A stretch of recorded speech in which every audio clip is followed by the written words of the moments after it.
ஆண்டவராகிய இயேசு கிறிஸ்துவின் நாமத்தில் உங்கள் அனைவருக்கும் புதிய மாதத்தின் காலை வாழ்த்துக்களை தெரிவித்துக் கொள்கிறேன். மீண்டுமாய் 316 சேனல் மூலமாக உங்களை சந்திப்பதில் பெரும் மகிழ்ச்சி அடைகிறேன். நீங்களும் மகிழ்ச்சியோடு இருப்பீர்கள் என்று சொல்லி கர்த்தருக்குள் நான் விசுவாசிக்கிறேன். இந்த வாரத்திலும் கூட புதிய தலைப்போடு உங்களோடு கூட ஆண்டவருடைய சமூகத்தில் ஆவியானுடைய துணை கொண்டு பகிர்ந்து கொள்ள ஆண்டவர் தாமே கிருபை செய்வாராக. ஒரு பாடலை பாடி ஜெபித்து நாம் தொடங்கலாம். ஜெபிப்போம். எஜமானனே என் இயேசு ராஜனே, எண்ணமெல்லாம் ஏக்கமெல்லாம் உம் சித்தம் செய்வதுதானே. என் எண்ணமெல்லாம் ஏக்கமெல்லாம் உம் சித்தம் செய்வதுதானே. எஜமானனே எஜமானனே என் இயேசு ராஜனே, உமக்காகத்தான் வாழ்கிறேன், உம்மை தான் நேசிக்கிறேன். பலியாகி என்னை மீட்டீரே, பலியாகி என்னை மீட்டீரே. பரலோகம் திறந்தீரையா, பரலோகம் திறந்தீரையா. எஜமானனே உயிர் வாழும் நாட்கள் எல்லாம் ஓடி ஓடி உழைத்திடுவேன். அழைத்தீரே உம் சேவைக்கே, என்னை அழைத்தீரே உம் சேவைக்கு. அதை நான் மறப்பேனோ, அதை நான் மறப்பேனோ. எஜமானனே அப்பாவும் சந்நிதியில் தான் அகமகிழ்ந்து களி கூறுவேன். எப்போது உம்மை காண்பேன், நான் எப்போது உம்மை காண்பேன். ஏங்குதையா என் இதயம், ஏங்குதையா என் இதயம். எஜமானனே எஜமானனே என் இயேசு ராஜனே, எண்ணமெல்லாம் ஏக்கமெல்லாம் உம் சித்தம் செய்வதுதானே. எஜமானனே எஜமானனே என் இயேசு ராஜனே. ஆமாண்டவரே, என் எண்ணமெல்லாம் என் ஏக்கமெல்லாம் உம் சித்தம் செய்வதுதான். நீர் நடத்தும், நாங்கள் வழி நடத்த உம்முடைய கரத்திலே ஒப்பு கொடுக்கிற ஆண்டவரே, நீர் வழி நடத்துங்க. இயேசுவின் நாமத்தில் செபிக்கிறேன் பிதாவே, ஆமேன். இந்த நாளில் கூட தலைப்பு அறிந்திருக்கிறார். நம்ம எல்லாம் அவர் அறிந்திருக்கிறார். யார் யாரை அறிந்திருக்கான்னு சொல்லி நேரத்தை கருதி நாம் தியானிக்கலாம். முதலாவது, கர்த்தர் நீதிமான்களின் வழியை அறிந்திருக்கிறாராம். சங்கீதம் 1:6 பாருங்க, முதல் பகுதி, கர்த்தர் நீதிமான்களின் வழியை அறிந்திருக்கிறார் என்று சொல்லி போடப்பட்டிருக்கிறது. நீதிமான்கள் யார்னா, கர்த்தருக்கு பிரியமாய் நடக்கிறவர்கள், கர்த்தருடைய வழியில் நடக்கிறவர்கள் நீதிமான்கள் என்று சொல்லப்பட்டிருக்கு. அவருடைய இரத்தத்தினாலே கழுவப்பட்டவர்கள், சுத்திகரிக்கப்பட்டவர்கள், பரிசுத்தம் பண்ணப்பட்டவர்கள், இவர்கள் தான் நீதிமான்கள்.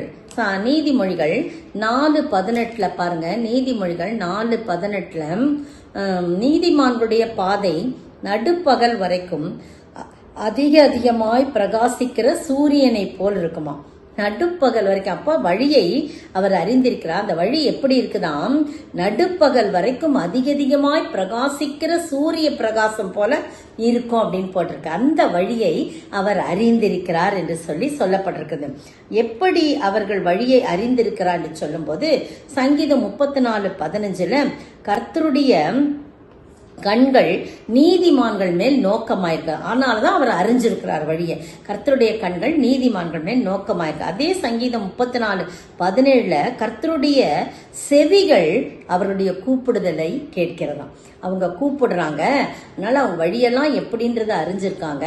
அவருடைய கண்கள் நீதிமான் மேல் நோக்கமா இருக்கிறது. சங்கீதம் 118:15 நீதிமான்களுடைய கூடாரத்தில் ரட்சிப்பின் கம்பீர சத்தம் உண்டுன்னு சொல்லப்பட்டிருக்கு. அதனால அவங்களுடைய வழியெல்லாம் அவர் அறிஞ்சிருக்கிறாராம். சங்கீதம் 146:8 பின்பகுதி நீதிமானை கர்த்தர் சிநேகிக்கிறாராம். அவர் ரொம்ப நேசிக்கிறாருங்க. அதனால அவருடைய வழியெல்லாம் அவர் அறிந்திருக்கிறார் என்று சொல்லப்படுகிறது. அது மட்டும் இல்ல, நீதிமொழிகள் 3:32 நீதிமான்களோட அவருடைய ரகசியம் இருக்கிறதாம். அவருடைய ரகசியத்தெல்லாம் நீதிமான்கிட்ட சொல்லி வச்சிருப்பாராம். என் தாசனாகிய ஆபிரகாமுக்கு என் ரகசியத்தை நான் மறைப்பேனோ அப்படின்னு கூப்பிடுறார். அவர் நீதிமானாய் காணப்படுறார். அப்புறம் பாத்தீங்கன்னா இன்னும் சில காரியம் சொல்லப்பட்டிருக்கேன்.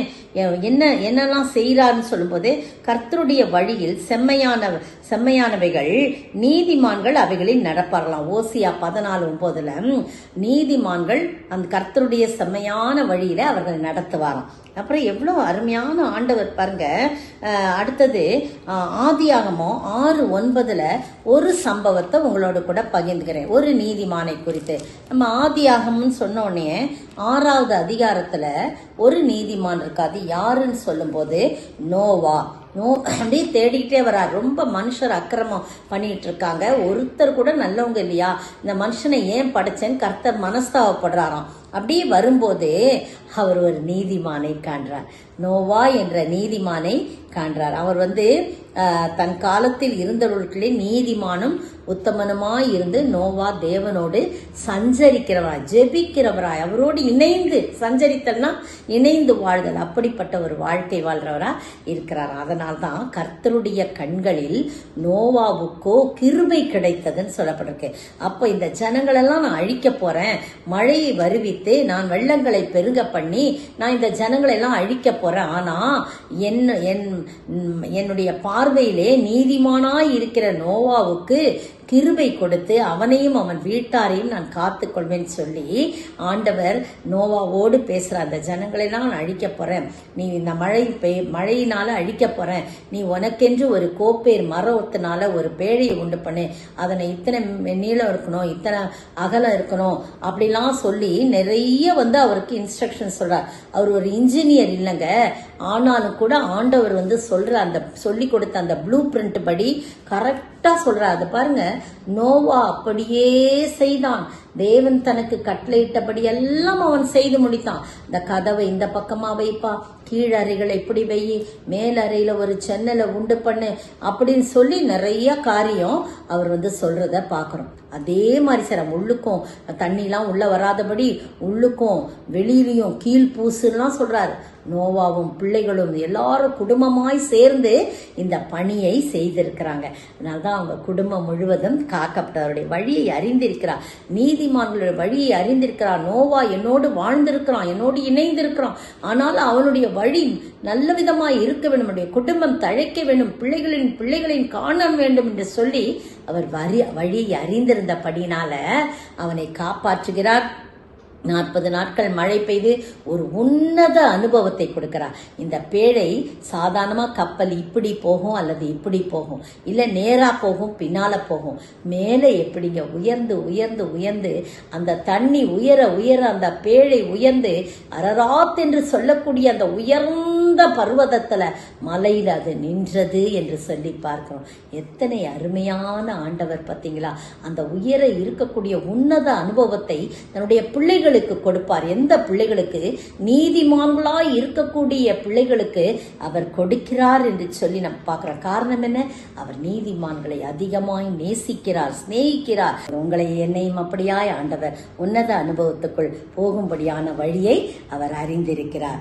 நீங்களும் நானும் அப்படிப்பட்ட அனுபவத்துக்குள் வரும்படியாக கர்த்தர் நம்மை அறிந்திருக்கும்படியான ஒரு நீதிமான்களாய் காணப்பட ஆண்டவர் கிருபை செய்வார். 1 பேதுரு 3ஆம் அதிகாரம் 12ஆம் வசனத்துல பாருங்க, ஒருத்தருடைய கண்கள் நீதிமான்கள் மேல் நோக்கமாய் இருக்கிறது, அவருடைய செவிகள் அவர்கள் வேண்டுதலுக்கு கவனமாய் இருக்கிறது என்று சொல்லப்பட்டிருக்கு. நீங்களும் நானும் ஆண்டவருடைய சமூகத்துல எப்பவுமே அவருடைய கண் பார்வையில நம்ம இருக்கிறோன்றத நம்ம மறந்து போய்விடக்கூடாது. அவருடைய ரத்தத்தினால நம்ம நீதிமான்களாக்கப்பட்டிருக்கோம். ரோமர் 8:30 அப்படிதான் சொல்றோம். யாரை முன்குறித்தாரோ அவருடைய அழைத்திருக்கிறார், யாரை அழைத்திருக்கிறார் அவருடைய நீதிமான்களாக்கி இருக்கிறார் என்று சொல்லப்பட்டிருக்கிறது. பாருங்க, ஒரு கதை ஒன்று படிச்ச ஒரு சம்பவம். ஒரு வாலிபன் கொலை செய்துவிட்டு ரத்த கரையோடு ஓடு தப்பிக்கிறான். போலீஸ் அவனை துரத்தி வருகிறது. அவனுடைய அண்ணன் அங்க இருக்கிறார். அவங்க அண்ணன் கர்த்தருடைய பிள்ளையாய் வாழ்ந்து கொண்டிருக்கிறான். ஆனா தம்பியோ துன்மார்க்கமாய் வாழ்ந்து கொண்டிருக்கிறான். அப்போ தம்பி இப்ப மறிச்சிட்டானா, அவனை தூக்கு போட்டாங்கன்னா அவன் நரகத்துக்கு போயிருவான்னு சொல்லிட்டு மடமடன்னு அவனுடைய ட்ரெஸ்ஸை கட்டி தான் போட்டிருந்த நல்ல உயர்ந்த ட்ரெஸ்ஸை அவனுக்கு போட்டு விட்டு அவன் அவனை ஒளிய வச்சிடறான். போலீஸ் வருது. இவன் ரத்த கரையோடு இருந்த இவனை பார்த்து இவனை பிடித்து கொண்டு போய் சிறையில் அடைக்கிறாங்க. ஏற்ற நேரத்துல தூக்கு தண்டனைக்கு போறான். அந்த தூக்கு தண்டனைக்கு போகும்போது இந்த தம்பியானவன் அண்ணீரோடு அண்ணனை பார்க்கும் போது, தம்பி நீ நீதிமான்பா, உன்னுடைய வஸ்திரத்தை என்னுடைய வஸ்திரத்தை நீ காத்துக்கொள் என்று சொன்னான். பாத்தீங்களா, ஆண்டவராகிய இயேசு கிறிஸ்து கூட தன்னுடைய சிலுவையிலே நமக்காக ரத்தம் சிந்தி நம்முடைய ரட்சிப்பின் வஸ்திரத்தை, நீதியின் சால்வையை, பரிசுத்த ஆடையை நமக்கு கொடுத்தார். அதை நாம் பத்திரமாய் காத்துக்கொள்வோமா? அப்பொழுதுதான் அவர் நம்முடைய வழியை அறிந்து நம்மை உன்னத அனுபவத்துக்குள் நடத்துவார். அப்படிப்பட்ட ஆசீர்வாதத்தை நாம் பெற்று வாழ ஆண்டவர் தாமே கிருபை செய்வாராக. ஆமேன். ஒரு பாடல் கூட பாடலாம். நீதிமானின் வழிகளையே அறிந்தவர் கர்த்தரிவர், தேடி வந்தார் ரட்சித்தாரே, பாதுகாப்பார் உயர்த்துவார். 2வது பாத்தீங்கன்னா, கர்த்தர் உத்தமர்களின் நாட்களை அறிந்திருக்கிறாராம். சங்கீதம் 37 நம்ம வாசிக்க பார்க்கலாம். சங்கீதம் 37:18 உத்தமர்களின் நாட்களை கர்த்தர் அறிந்திருக்கிறார், அவர்கள் சுதந்திரம் என்றென்றைக்கும் இருக்கும். உத்தமர்களின் நாட்களை அவர் அறிந்திருக்கிறாராம். சங்கீதக்காரனாகிய தாவீது சொல்றாரு, உத்தமருடைய நாட்களை எல்லாம் அவர் அறிந்திருக்கிறார், எண்ணி வைத்திருக்கிறார். என்னென்ன இந்த நாள்ல நடக்கும், எப்படி நடக்கும், எப்படி நான் விடுவிப்பேன், அவங்கள எப்படிலாம் நான் பாதுகாப்பேன்னு சொல்லிட்டு அவங்களுடைய ஒவ்வொரு நாளையும் அவர் என்ன பண்றாராம், அறிஞ்சிருக்கிறேன்னு சொல்றார். யோபுவின் சரித்திரத்துல பாத்தீங்கன்னா, யோபு 1ஆம் அதிகாரம் 1ஆம் வசனத்துல அவன் உத்தமனாய் இருக்கிறான். ஆண்டவரே சாட்சி சொல்றார். ஊஸ் தேசத்தில் யோபு என்னும் பேர் கொண்ட ஒரு மனுஷன் இருந்தான். அந்த மனுஷன் உத்தமனும் சன்மார்க்கனும் தேவனுக்கு பயந்தவனும் பொல்லாப்புக்கு விலகருமாய் இருந்தான் என்று சொல்லப்பட்டிருக்குது. பாருங்க, சாத்தான் அவனை சோதிக்க வரும்போது கர்த்தர் சொல்றாரு, என் தாசனாகிய யோபின் மேல் கவனம் வைத்தாயோ, அவன் உத்தமன் அப்படின்னு சொல்றார். சன்மார்க்கன், தேவனுக்கு பயந்தவன் என்றெல்லாம் சொல்றார். 2ஆம் அதிகாரத்துல திரும்பவுமா அவனுக்கு உண்டானது எல்லாவற்றையும் எடுத்துக்கொண்ட போது யோபு தன் வாயினால் பாவம் செய்யாதபடி கர்த்தர் கொடுத்தார், கர்த்தர் எடுத்தார், அவருடைய பரிசுத்த நாமத்துக்கு ஸ்தோத்திரம்னு அப்பவும் கர்த்தரை ஸ்தோத்தரிக்கிறத பார்த்த உடனே இந்த சாத்தானுக்கு பொறுக்கமுள்ள அவன் வியாதியை கொடுக்கணும்னு திரும்ப கர்த்தருடைய சந்நிதியில் வந்தபோது திரும்ப ஆண்டவர் சொல்றாரு, சாத்தானை நோக்கி, நீ என் தாசனாகிய யோபின் மேல் கவனம் வைத்தாயோ, உத்தமனும் சன்மார்க்கனும் தேவனுக்கு பயந்து பொல்லாப்புக்கு விலகருமாகிய மனுஷனாகிய அவனை போல பூமியின் ஒருவரும் இல்லை, முகாந்தரம் இல்லாமல் அவனை நிர்மூலமாக்கும்படி நீ என்னை ஏவின போதிலும் அவன் இன்னும் தன் உத்தமத்திலே உறுதியாய் நிற்கிறான். எத்தனை அருமையான சாட்சி பாருங்க. யோபுவை குறித்ததான ஒரு சாட்சிய நம்ம பார்க்கிறோம். அந்த அருமையான வேளையில கர்த்தர் உத்தமர்களின் நாட்களை அறிந்திருக்கிறார். அதுக்கு ஏத்த மாதிரி அவர் சொல்றத பாக்குறோம். பாருங்க, ஒரு நேரம் கூட பாவம் செய்யல. அவங்க மனைவி அவங்க கர்த்தரை தூஷித்து ஜீவனை விடுறா. ஏன்னா உச்சம் தலைந்து உள்ளங்கால் வரை பருக்களால் நிறைந்தவனாய் தன்னை சுரண்டி கொண்டு ரொம்ப கஷ்டப்பட்டுக்கிட்டு இருக்கான். அவங்க மனைவியால பார்க்க முடியல. ஏயா இன்னும் உங்களுடைய உத்தமத்துல நீர் நிலைத்திருக்கிறீர் அப்படின்னு சொல்லி அவங்க கேட்கறாங்க. 9ஆம் வசனத்துல 2:9 ஏயா இன்னும் உம்முடைய உத்தமத்துல உறுதியா இருக்கிறீங்க, தேவனை தூஷித்து ஜீவனை விடுன்றாங்க. அப்ப கூட சொல்றார், பைத்தியக்காரி பேசுறது போல பேசாத, இவ்வளோ நாள் நம்ம நன்மையெல்லாம் அனுபவிச்சோம், அவர்கிட்ட இருந்து வர தீமையை அனுபவிக்க வேண்டாமா அப்படின்னு சொல்லி தன் உதடுகளினால் பாவம் செய்ய. முதலாம் அதிகாரத்துல அவன் தேவனை பற்றி குறை சொல்லவில்லை. 2ஆம் அதிகாரத்துல அவன் நாவினால் பாவம் செய்யவில்லை, இன்னொரு வாயினால் பாவம் செய்யவில்லை என்று சொல்லப்பட்டிருக்கிறது. அவனை பற்றி உத்தமனாக அவன் தன்னை பாதுகாத்து கொண்டான் என்று சொல்லப்பட்டிருக்கு. பாருங்க, அவனுடைய நண்பர்களும் அவனை ரொம்ப தூஷணமான வார்த்தைகள் எல்லாம் அவனை பேசுறாங்கன்றத பாக்குறோம். அந்த எலிக்கு சொல்றாரு, அப்புறம் தேமானியனான எலிப்பா சொல்றான், அப்படிலாம் சொல்றத நம்ம பாக்குறோம். அதை ஒண்ணு வாசிக்கிறேன். 22 யோபு 22ஆம் அதிகாரத்துல பாத்தீங்கன்னா 3ஆம் வசனத்துல, நீர் நீதிமானாய் இருப்பதனால் சர்வ வல்லவருக்கு நன்மை உண்டாகுமோ, நீர் உம்முடைய வழிகளை உத்தமமாய் இருக்கிறது அவருக்கு ஆதாயமாய் இருக்குமோ அப்படின்னு சொல்றான். அவன் நீதிமான், உத்தமன் எல்லாம் அவங்களுக்கு தெரியும்.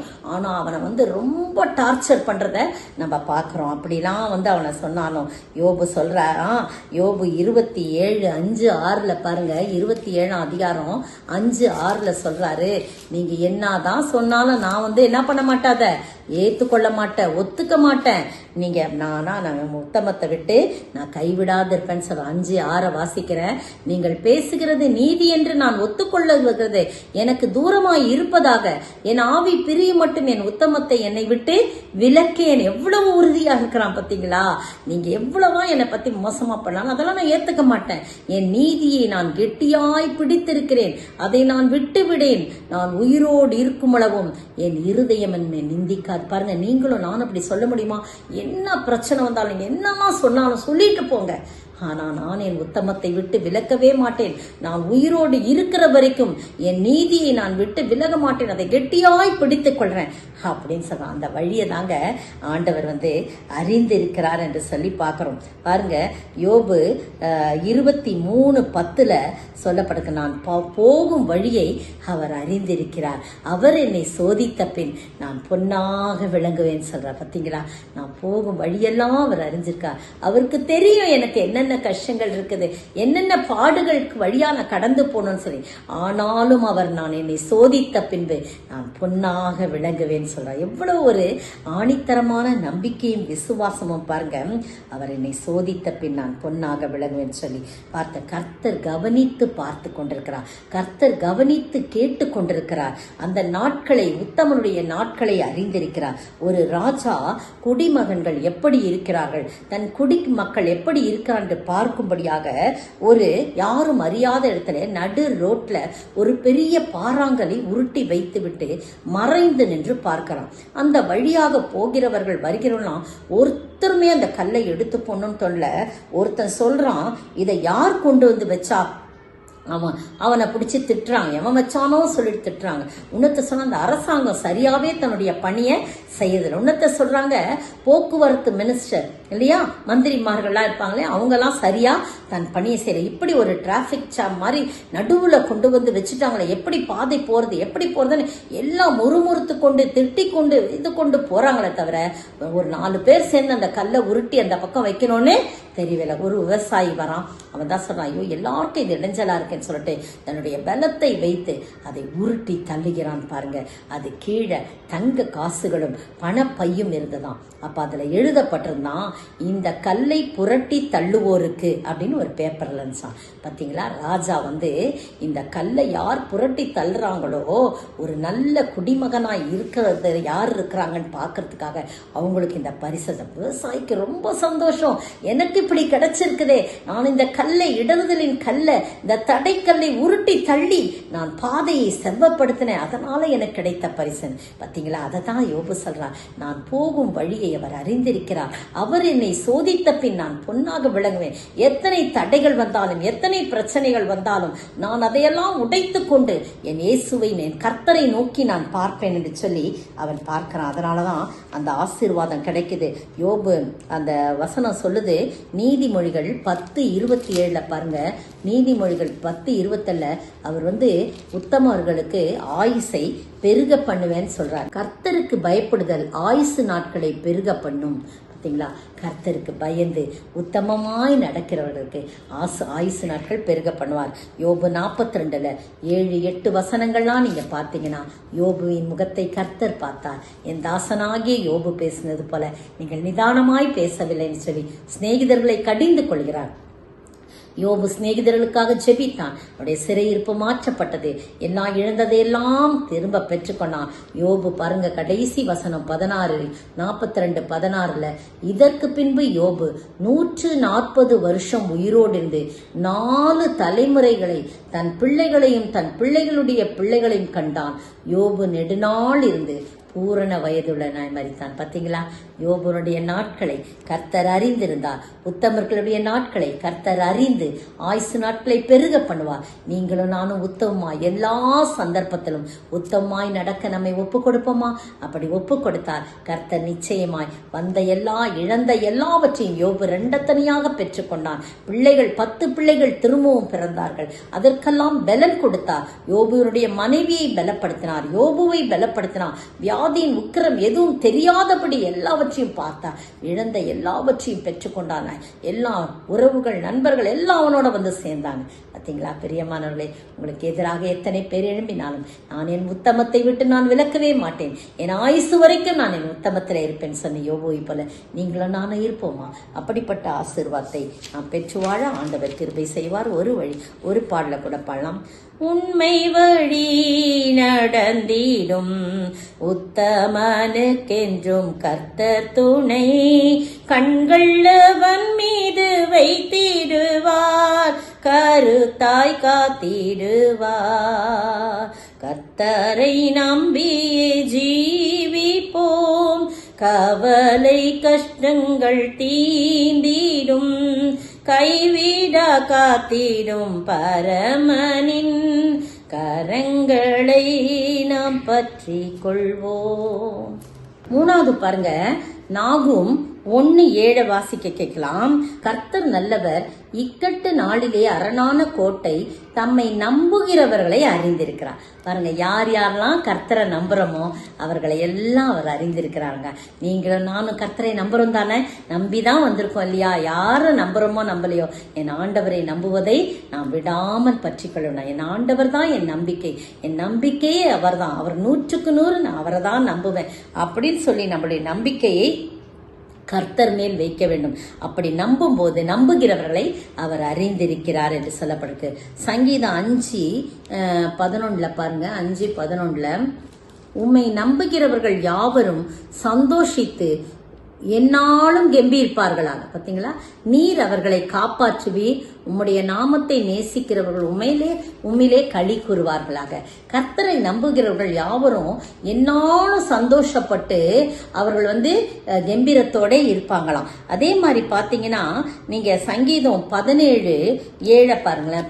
சங்கீதம் 17:7 உம்மை நம்புகிறவர்களை அவர்களுக்கு விரோதமாய் எழும்புகிறவர்களை நின்று உமது வலது கரத்தினால் தப்புவித்து ரட்சிக்கிறவரே, உம்முடைய அதிசயமான கிருபையை விளங்க பண்ணும் அப்படின்னு சொல்லப்படுது. பாருங்க, கர்த்தரை நம்புகிறவர்களுக்கு விரோதமாக எழும்புகிறவர்கள் கையிலிருந்து அவர்களை தப்புவித்து ரட்சிக்கிறாங்க. பாருங்க, கர்த்தரை நம்புகிறவர்களுக்கு எவ்வளவு ஆசீர்வாதம் இருக்குது இல்லையா? கர்த்தரை நம்புகிறவர்களை அவர் பாதுகாக்கிறார். அவர்கள் விரோதமாக எழும்புகிறவர்களை என்ன பண்றாரு? அதை அவர்கள் கையிலிருந்து விடுவித்து அவர்களை ரட்சிக்கிறவராய் காணப்படுறார். 16:20 கூட கர்த்தரை நம்புகிறவர்கள் பாக்கியவான்கள் என்று சொல்லப்படுது. இந்த சம்பவம் சொல்றேன் பாருங்க. 2 ராஜாக்களின் புத்தகம் 18ஆம் அதிகாரம் வசனம் 5ஆம் வசனம் வாசி. அவன் இஸ்ரவேலின் தேவனாகிய கர்த்தரின் மேல் கர்த்தர் மேல் வைத்த நம்பிக்கையிலே அவனுக்கு பின்னும் அவனுக்கு முன்னும் இருந்த யூதாவின் ராஜாக்கள் எல்லாம் அவனை போல ஒருவனும் இருந்ததில்லை. யாரை குறித்து இது சொல்லப்பட்டிருக்குதுன்னா அப்படின்னு சொன்னா எசேக்கியா ராஜாவை குறித்து சொல்லப்பட்டிருக்குது. எசேக்கியா ராஜாவை குறித்து சொல்லப்பட்டிருக்குது. பாருங்க, எசேக்கியா ராஜாவுக்கு முன்னாலேயும் இல்லையா பின்னாலேயும் இல்லையா கர்த்தர் மேல நம்பிக்கை வைத்த ராஜாக்கள்ல யாருமே இல்லைன்னு சொல்லி சொல்லப்பட்டிருக்கு. அப்படிப்பட்ட ராஜாவாய் அவர் காணப்படுகிறத நம்ம பார்க்கிறோம். அந்த 18, 19, 20 வசனங்கள்ல பாருங்க, அந்த இடத்துல ரப்சாக்கே அவர்களை நோக்கி அசிரியா ராஜாவாகிய மகா ராஜாவானவர் உரைக்கிறதும் நீங்கள் எசேக்கியாவுக்கு சொல்ல வேண்டியதும் என்னவென்றால் நீ நம்பி இருக்கிற இந்த நம்பிக்கை என்ன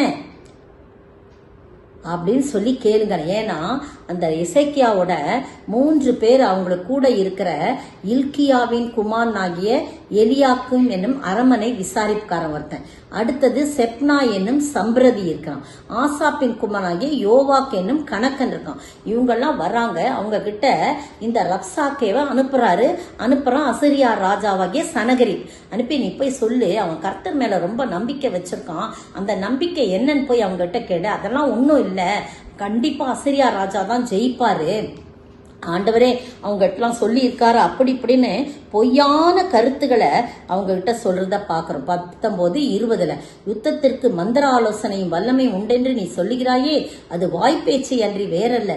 நீ என்னை விரோதிக்கும்படியாக யார் மேல் நம்பிக்கை வைத்திருக்கிறாய்? இதெல்லாம் போய் சொல்லுங்கன்னு சொல்றார். ஆனா எசேக்கியா ராஜா என்ன செய்யறாரு? ஒண்ணுமே செய்யல. அவர் ஆண்டவருடைய சமூகத்துலதான் காத்திருக்கிறாரு.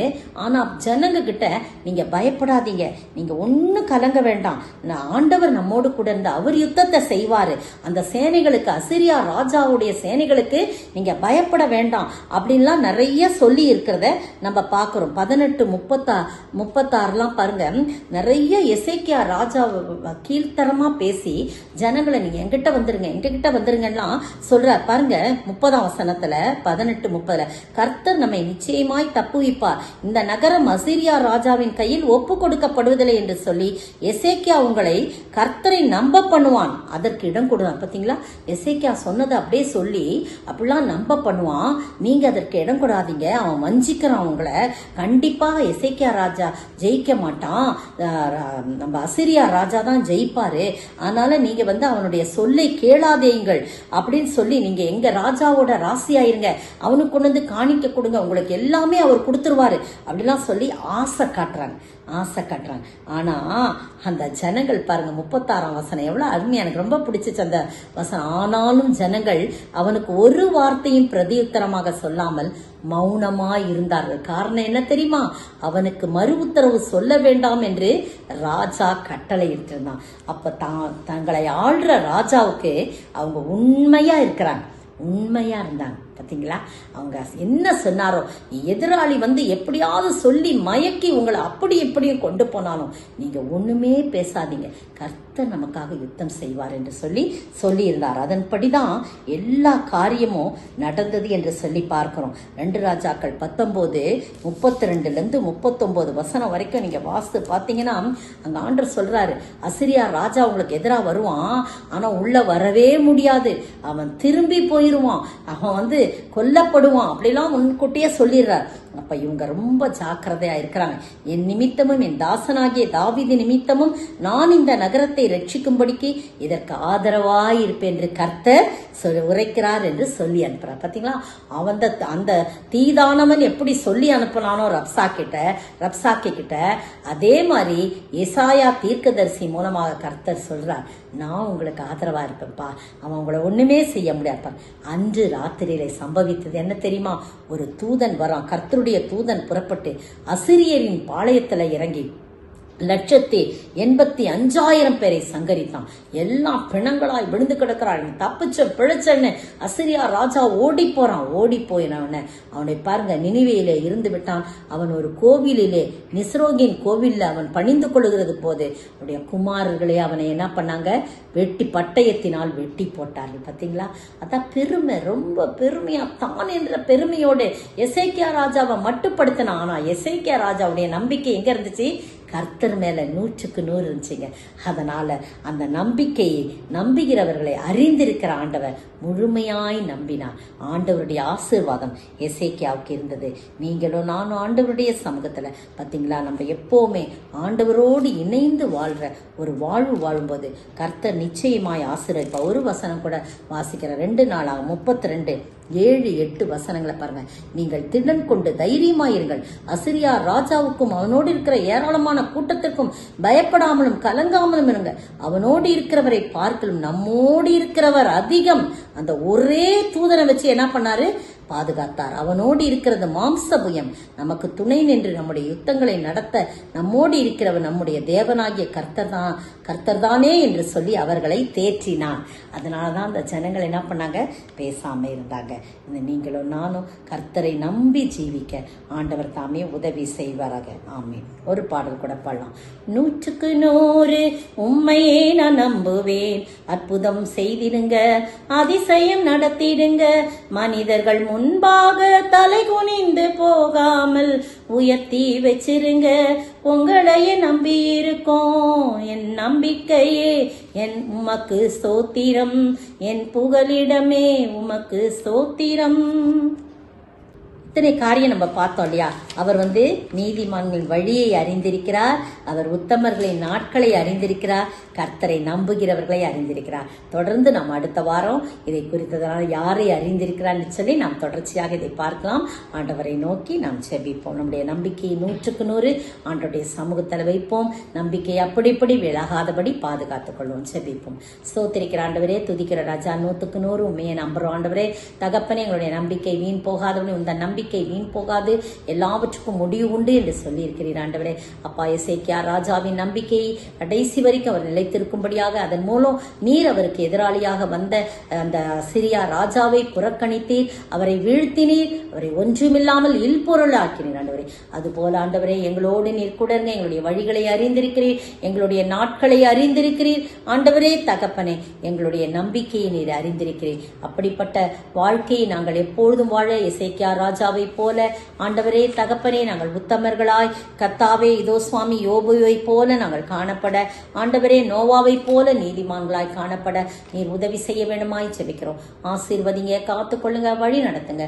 இயேசு கிறிஸ்துவின் விலையேற பெற்ற நாமத்துல ஜெபிக்கிறேன் பிதாவே. ஆமீன்.